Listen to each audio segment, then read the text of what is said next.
This Okay. is an interview with Iron Jaw guitarist Rick Perry on Saturday, October 24th, 2020 by Nick Purcell. Now, Rick, can you tell me about getting your first guitar? Yeah, Nick, my first guitar, actually, my mother got that for me for a birthday present whenever I was 16 years old. She purchased a cheap copy of a Fender Stratocaster and a little PV amp. I was I was big time into Kiss and Ted Nugent and things like that, but I wasn't able to play the instrument myself, but I wanted to. I definitely was fascinated by rock and roll, and she bought me an electric guitar for I think it was my 16th birthday. Did you ever take any private music lessons?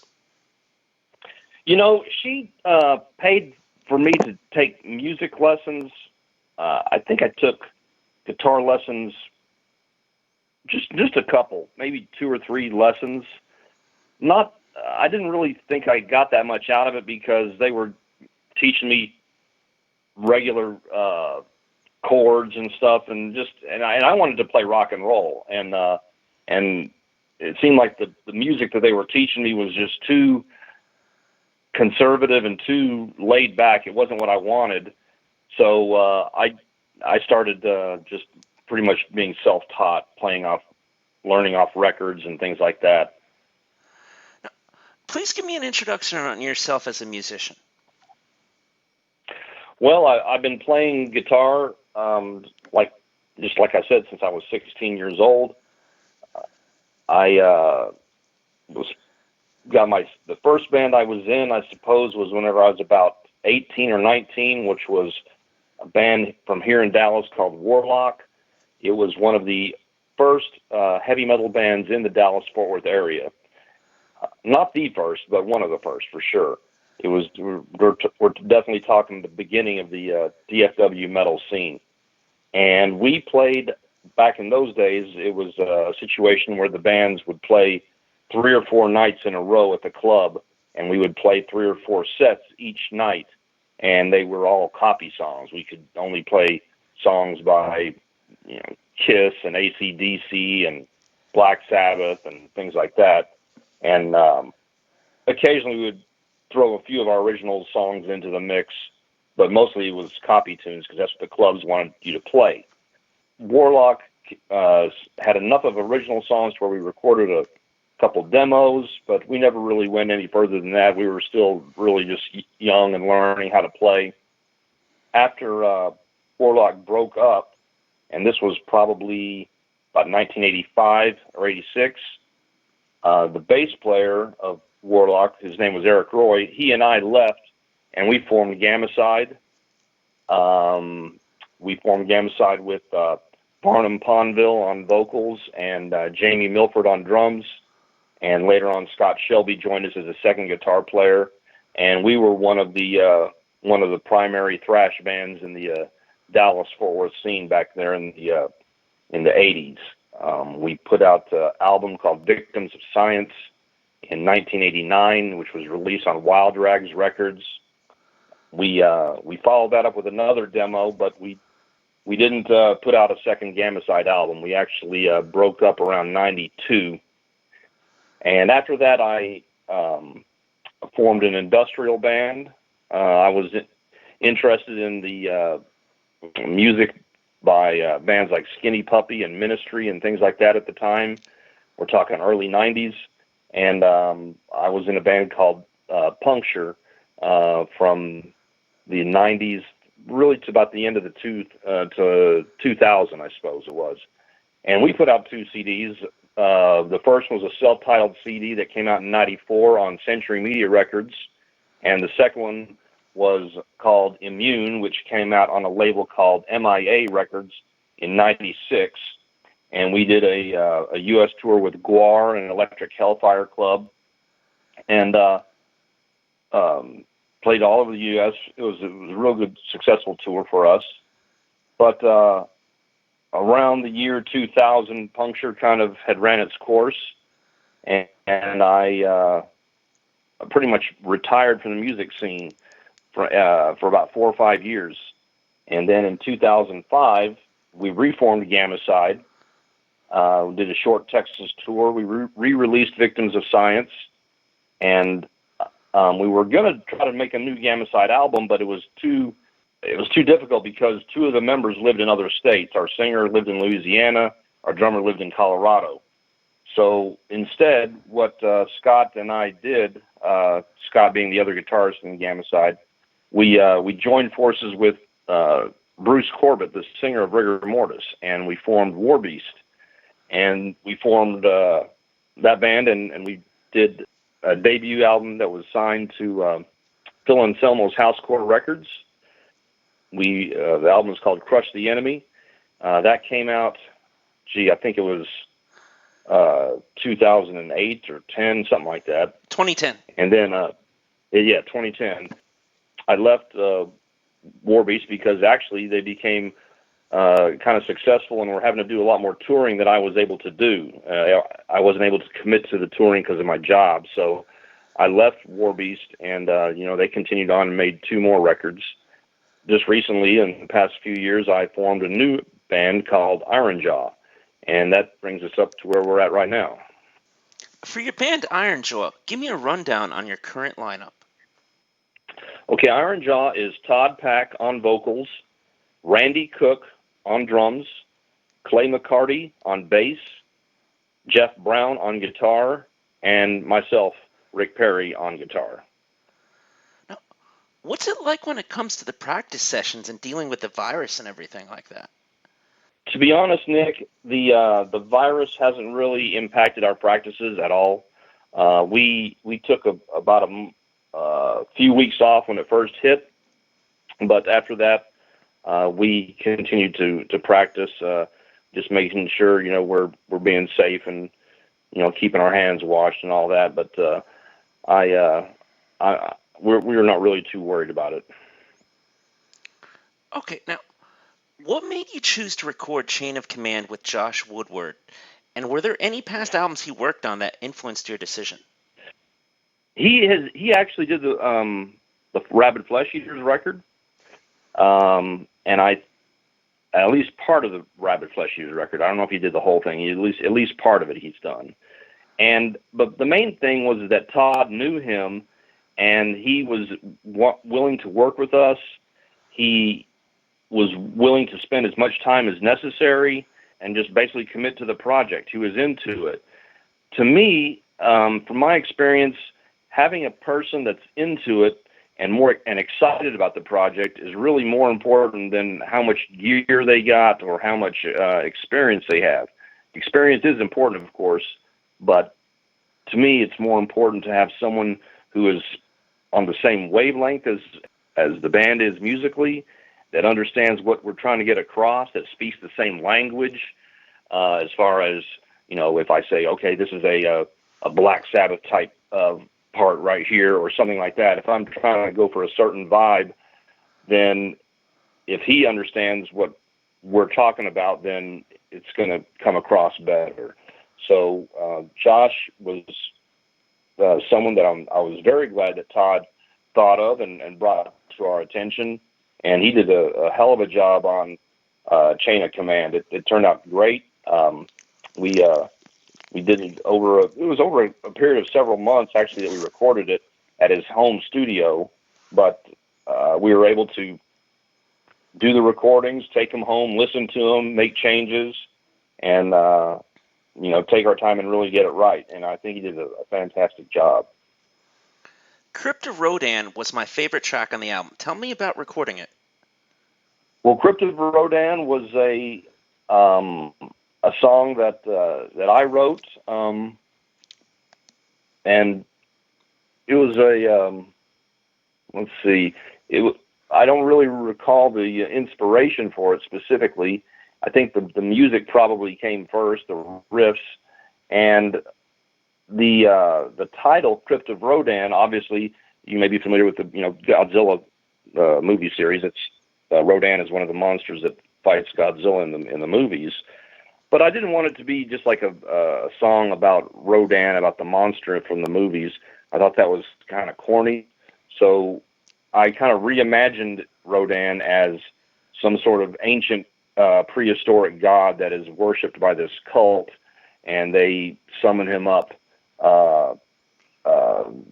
as part of their religion or as part of some kind of ceremony to send doom upon mankind. And I think it turned out pretty good. It's one of my favorites of the album as well. What was it about that particular song that you liked, Nick? I don't know. I thought it was just like a much more wild track. Yeah. I always just go for like the crazier tracks on the albums usually, not necessarily like the single type stuff, but I just want like something heavy, you know? Right. Okay. Well, yeah, it's definitely a heavier, more galloping type feel, and it kind of goes into it's got a interesting solo section, I think, where Jeff and I trade off back and forth a couple times. I'm heavily influenced by Judas Priest and those classic metal bands like that, where they had dueling lead guitar solos. So Jeff and I do some trade-offs in there, and then we come together on a harmony, and it goes into a kind of a grinding Sabbath section in the middle. And I was happy with that one as well. I think Crypt of Rodan moves through several different metallic worlds and kind of takes you on a journey, and is probably one of the more ambitious tracks on the CD. I think definitely on our next one we'll have a couple more like that. Most of the other songs are pretty straightforward, which is cool too. And I think maybe for a first CD, it was maybe good for us to have several, straightforward tracks. But we will definitely branch out more on the next one. Now, where did the inspiration for "Step Into My Cage" come from? Step Into the Cage was written by Jeff, the music. He came up with all the music for that one, and he was trying to go for a kind of a sneaky vibe on that, kind of a sinister type feel. And Todd came up with the lyrics. Jeff had the title for it, and I think originally Jeff had written the title envisioning it to be about WFC or one of those fighting. I don't really watch them, but UFC cage fighting or something like that. That's what his original concept was. Todd didn't really want to write about that subject matter, but he still kept the title, and he put his own personal spin onto it. And I think it's more to hear Todd explain, it's more a story of basically a stalker or a psychopathic type character. When it came to the songwriting on Chain of Command, what track are you most proud of and why? I like them all. I like No Speed Limit is a great song, I think. I think that song is a good direct, speedy number. I like that one a lot. Chain of Command, the title track is the music on that one is great, I think. We got a lot of good riffs in there, a lot of good changes. I like the way it has a breakdown in the middle. Crypt of Rodan probably is definitely among them, and also Devil's Reign, which was the song that we did was our first song released from the CD. I thought that one, I'm pretty proud of the riffing and the arrangement of that. I think all the songs are pretty well put together. Randy, Jeff, and I spend a lot of time going over the parts and the arrangements and really making sure they all fit. We kind of try to make the songs kind of lean. In other words, if it's not needed, we take it out. We're not trying to throw in the kitchen sink. We would rather have it be direct and to the point. And sometimes it's more powerful to hit you with a simple statement than a complex one. So that's kind of the philosophy that we're going with. And I think overall the whole CD turned out very well. I'm real proud of it. I think it'd probably be very different from some of the music I'm known for in Gammacide, which was sometimes pretty complex and hectic, chaotic even. But nonetheless, I think it's well written and solid heavy metal. What I was really going for was trying to go back to my earliest influences. like the stuff that first got me into music, which was, going back to before, some of the first bands I was into, which was like Judas Priest, Iron Maiden, Black Sabbath, AC/DC, some of the originators of hard rock and metal, and just trying to write riffs that, I'm not saying that we would ever equal any of those bands, of course, but just trying to capture that flavor of simple, direct, classic sounding riffs. Now, what is the most valuable lesson you learned from being in the 1980s North Texas metal scene? Well, I suppose just the most valuable lesson I learned, well, just to be persistent, to never give up. That every show could be your last one, and that you got to put your best foot forward every single time you go on stage. You never know when it could be your last gig. So I'd play every gig as though it could be the last one, and I hate to put on a bad show. So just being prepared for anything that could go wrong, and just trying to stay totally focused on the gig at hand that day. What would you say are your top three concerts Iron Jaw has put on? Well, the last one we did was really good. It was at a venue called the Gas Monkey here in Dallas, and it was a CD release party for our for Chain of Command for Dallas, and that one went very well. It was a Wednesday night. It was an outdoor venue, and I didn't really expect it to be as well attended as it was, but it turned out really good. Other than that, we've had a few good ones. We've played this place called the Rail in Fort Worth. We've had several shows there that went very well, and I wouldn't say we haven't played a ton of shows so far, Nick. Mm-hmm. We've only played probably maybe 10 or 15 shows in our career so far. We play like maybe out 5 or 6 times a year, but we're going to start doing some more. So I'm hoping to have some more big concerts to tell you about soon. Hopefully, as the situation opens up and we're able to start doing gigs again. Of course, we haven't been able to do gigs for a while, but it's starting to open up back up here in Dallas anyway. People are ready to go to see shows, and I think we're going to have some good ones. I'm hoping 2021 is going to be a very good year for us. Now, what was your favorite time from recording the Victims of Science album for Gammacide? Just the whole thing, the whole experience of doing it. That was my first time doing a full album in the recording studio, and we were doing it at a big studio in Dallas at the time called Sound Logic. Just the whole process of doing it and learning as we went. I would say just really having it. Probably the most memorable part of it, or my favorite memory, was actually when it came out and had first been released, and to actually have an album or cassette with my band's music on it, and to be able to go to the local record stores and see it on sale in the store was a very cool memory. What do you remember the most about working on Warbeast's Krush the Enemy? Yeah, that was another awesome experience, because we went out to Phil Anselmo's house out there in New Orleans, and he was very we've known him for a long time, because obviously Pantera knew Gammacide back in the 80s, before they became big, and so it was cool to go out to Phil's house and hang out with him, and he's a big time horror film aficionado, and we watched all kinds of obscure horror films every night, and we had a great time out there at Phil's house. But Scott and I would get up every morning very early, like around 5 or 6. We would make our coffee, and we would go to the recording studio before anyone else would. And basically, Phil stayed back at the house and worked with Bruce on all the vocal parts.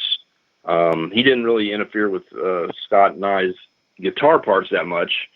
Maybe just a little bit when we were doing some leads, he would come in and make some suggestions, but basically he worked with Bruce on the vocal parts, which he did a great job on that. I think that's one of Bruce's greatest vocal performances on that first that first Warbeast album.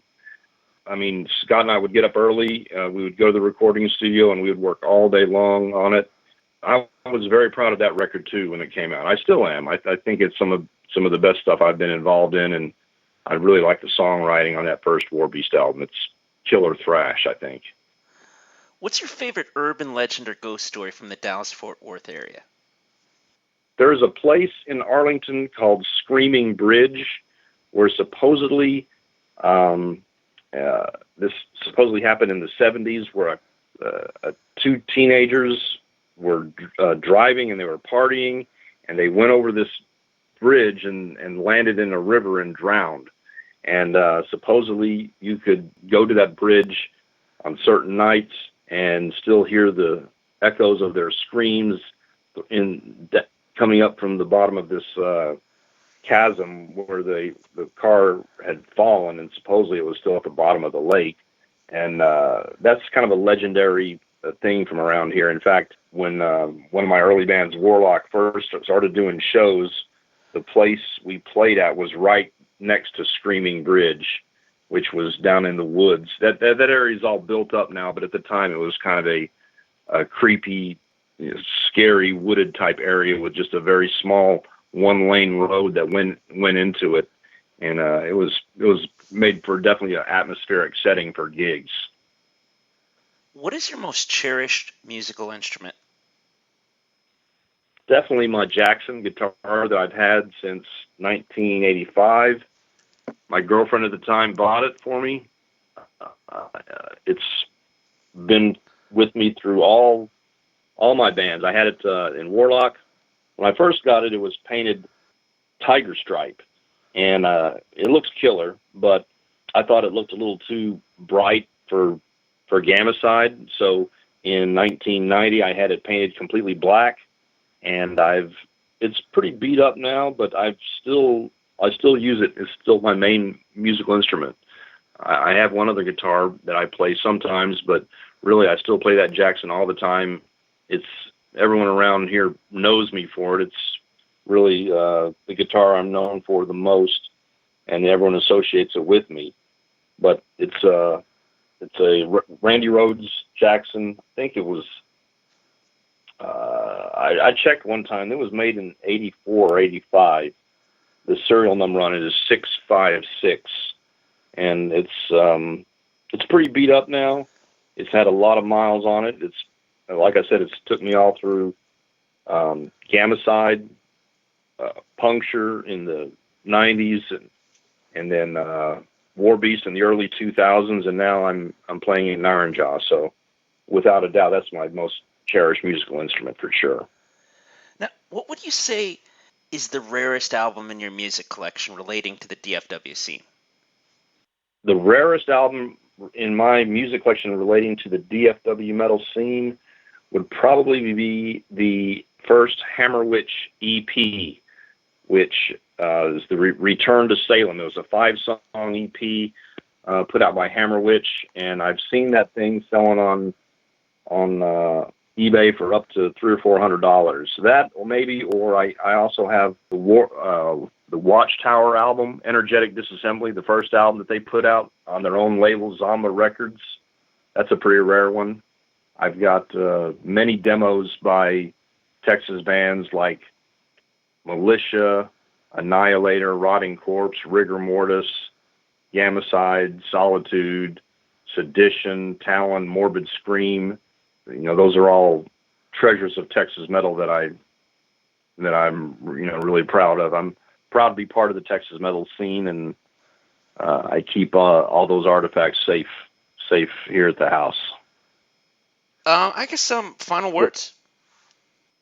But they started having shows probably about a month or 6 weeks ago, and at first it was kind of cautious.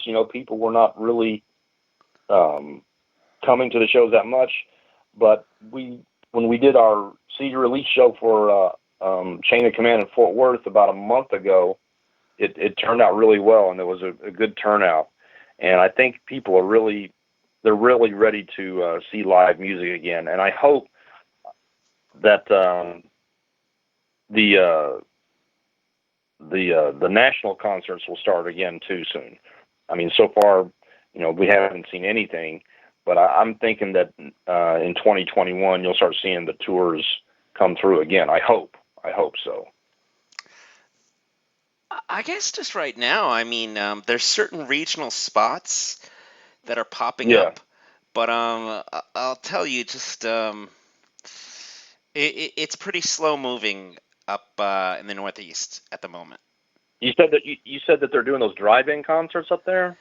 Well, I mean, I know they have the drive-in I movie saw I theater. saw a thing. I I think saw a thing where someone was going to be doing that here. It's like going to be like a drive-in movie theater. People will be. I don't think we would do that if we I were think offered that. I've seen that, and it's just like, I don't know. I don't want to like give a bad sit in name a to that. car. It's just not my thing.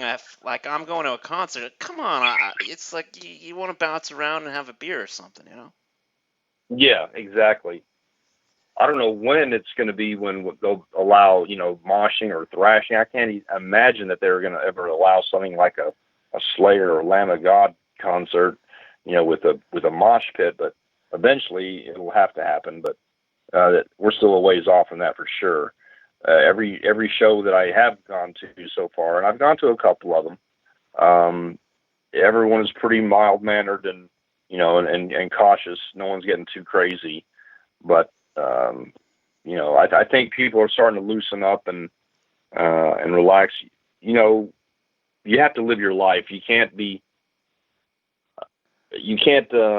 shut the whole country down just to save a tiny fraction of people who might be susceptible to this virus or who might succumb to it. Obviously you try to take all the necessary precautions, and if you're an older person or someone who has respiratory problems or something like that, then you need to stay home and stay away from everybody as much as possible. But I think that it's the rest of us need to get on with it, because we can't just shut everything down. I mean, this is just part of the world, and there's risk in every aspect of life. There's risk in driving to the store. There's risk in anytime you step outside your house. So you can't live your life risk free. There's no such thing as that. So might as well enjoy your life and not miss out on a bunch of stuff just because you're afraid of getting sick. Thank you. This has been an interview with Rick Perry on Saturday, October 24th, 2020 by Nick Purcell.